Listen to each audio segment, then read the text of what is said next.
Bermuda triangle Atlantic মহাসাগরের এক রহস্যময় অঞ্চল যা কয়েক দশক ধরে মানুষের মনে ভয় এবং কৌতূহল জাগিয়ে রেখেছে। বলা হয় এটি এমন এক জায়গা যেখানে জাহাজ এবং বিমান কোনো চিহ্ন ছাড়াই অদৃশ্য হয়ে যায়। কিন্তু এই অদ্ভুত ঘটনাগুলোর পেছনে কি সত্যি কোনো অতিপ্রাকৃত শক্তি আছে, নাকি এর সবই কাকতালীয় এবং বানানো গল্প? আজ আমরা ডুব দেব বারমুডা ট্রায়াঙ্গেলের সবচেয়ে বিখ্যাত কিছু রহস্যের গভীরে এবং খুঁজে বের করার চেষ্টা করব এর পেছনের আসল সত্যিটা। বারমুডা ট্রায়াঙ্গেলের কিংবদন্তিগুলোর মধ্যে অন্যতম হল কার্গো জাহাজ এসএস কোটোপ্যাক্সির গল্প। ১৯২৫ সালের ২৯শে নভেম্বর জাহাজটি কয়লা নিয়ে দক্ষিণ ক্যারোলিনা থেকে কিউবার উদ্দেশ্যে যাত্রা শুরু করে। কিন্তু যাত্রার দুদিন পর বারমুডা ট্রায়াঙ্গেল অতিক্রম করার সময় এটি একটি বিপদ সংকেত পাঠায়। জাহাজটি এক ভয়াবহ গ্রীষ্মমণ্ডলীয় ঝড়ের কবলে পড়েছিল। এরপর কোনো চিহ্ন ছাড়াই ৩২ জন ক্রু সদস্য সহ জাহাজটি চিরতরে অদৃশ্য হয়ে যায়। এই ঘটনাটি এতটাই রহস্যময় ছিল যে বিখ্যাত চলচ্চিত্র পরিচালক স্টিভেন স্পিলবার্গ তার সিনেমায় দেখিয়েছিলেন যে জাহাজটিকে ভিনগ্রহীরা তুলে নিয়ে গিয়েছিল এবং এর ধ্বংসাবশেষ গোবি মরুভূমিতে পাওয়া গেছে। কিন্তু আসল সত্যিটা সিনেমার চেয়েও অদ্ভুত। প্রায় ৯৫ বছর পর ২০২০ সালে মাইকেল বার্নেট নামে একজন সামুদ্রিক প্রত্নতত্ত্ববিদ এই রহস্যের সমাধান করেন। তিনি ফ্লোরিডার উপকূলের কাছে একটি পুরনো অশনাক্ত জাহাজের ধ্বংসাবশেষ নিয়ে গবেষণা শুরু করেন, যা স্থানীয়ভাবে ভাল্লুকের ধ্বংসাবশেষ নামে পরিচিত ছিল।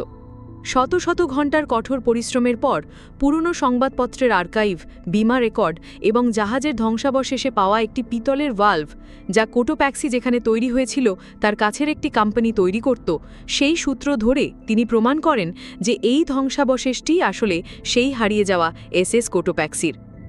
তাহলে জাহাজটি ডুবেছিল কিভাবে? বার্নেট আরও গভীরে গিয়ে খুঁজে পান জাহাজের কাঠমিস্ত্রির এক পুরনো সাক্ষ্য। সেই সাক্ষ্য অনুযায়ী যাত্রার আগেই জাহাজের কার্গো হোল্ড ঢাকার হ্যাচের কাভারগুলো ভাঙা ছিল এবং সেগুলো ঠিকমতো মেরামত করা হয়নি। সম্ভবত সেই ভয়াবহ ঝড়ের সময় ওই ভাঙা হ্যাচ দিয়েই জাহাজের ভেতরে জল ঢুকে গিয়েছিল, যার ফলে এটি ডুবে যায়। সুতরাং এর পেছনে কোনো রহস্যময় শক্তি ছিল না, ছিল মানুষের করা একটি সাধারণ ভুল। আরও কিছু রহস্যময় ঘটনা। কোটোপ্যাক্সির রহস্যের সমাধান হলেও বারমুডা ট্রায়াঙ্গেলে ঘটা আরও কিছু ঘটনা আজও মানুষকে ভাবায়। ফ্লাইট ১৯৪৫। এই ঘটনাটি সবচেয়ে বিখ্যাত। মার্কিন নৌবাহিনীর ৫টি বোমারু বিমান প্রশিক্ষণের সময় একই সাথে নিখোঁজ হয়ে যায়। যদিও সবচেয়ে সম্ভাব্য কারণ হিসেবে বলা হয় যে তাদের জ্বালানি শেষ হয়ে গিয়েছিল এবং তারা সমুদ্রে বিধ্বস্ত হয়েছিল।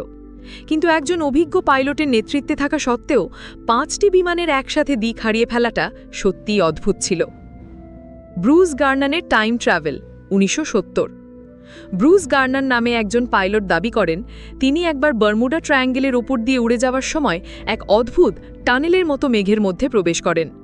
তার বিমানের সমস্ত ইলেকট্রনিক যন্ত্রপাতি পাগলের মতো আচরণ করতে শুরু করে এবং তিনি প্রায় আধ ঘণ্টা ধরে সেই মেঘের মধ্যে থাকেন।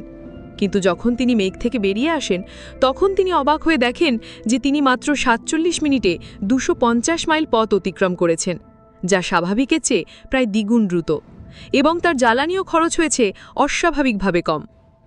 কিছু বিশেষজ্ঞ মনে করেন শক্তিশালী সৌরঝড় হয়তো তার যন্ত্রপাতিতে গণ্ডগোল সৃষ্টি করেছিল, আর ফ্লোরিডা উপকূলের অদ্ভুত আবহাওয়ার কারণে ওই মেঘ তৈরি হয়েছিল। কিন্তু এত দ্রুত দূরত্ব অতিক্রম করার রহস্যের কোনো যুক্তিসঙ্গত ব্যাখ্যা আজও পাওয়া যায়নি। তাহলে বারমুডা ট্রায়াঙ্গেল সম্পর্কে কি সত্যি কোনো অতিপ্রাকৃত বিষয় আছে, নাকি এগুলো সবই কাকতালীয় এবং বানানো গল্প? সত্যিটা হলো বিজ্ঞানীরা বলছেন বারমুডা ট্রায়াঙ্গেলে পৃথিবীর অন্য কোনো জায়গার চেয়ে বেশি জাহাজ বা বিমান অদৃশ্য হয় না। এই অঞ্চলটি বিশ্বের অন্যতম ব্যস্ত জাহাজ এবং বিমান চলাচলের পথ। এখানে আবহাওয়া খুব দ্রুত পরিবর্তন হয় এবং শক্তিশালী হ্যারিকেন ও ঝড় প্রায়ই আঘাত হানে।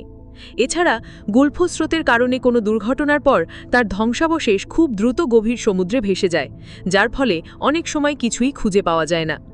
বেশিরভাগ রহস্যময় ঘটনাগুলোর পেছনেই এখন মানুষের ভুল, যান্ত্রিক ত্রুটি বা ভয়ঙ্কর আবহাওয়ার মতো যুক্তিসঙ্গত ব্যাখ্যা পাওয়া গেছে।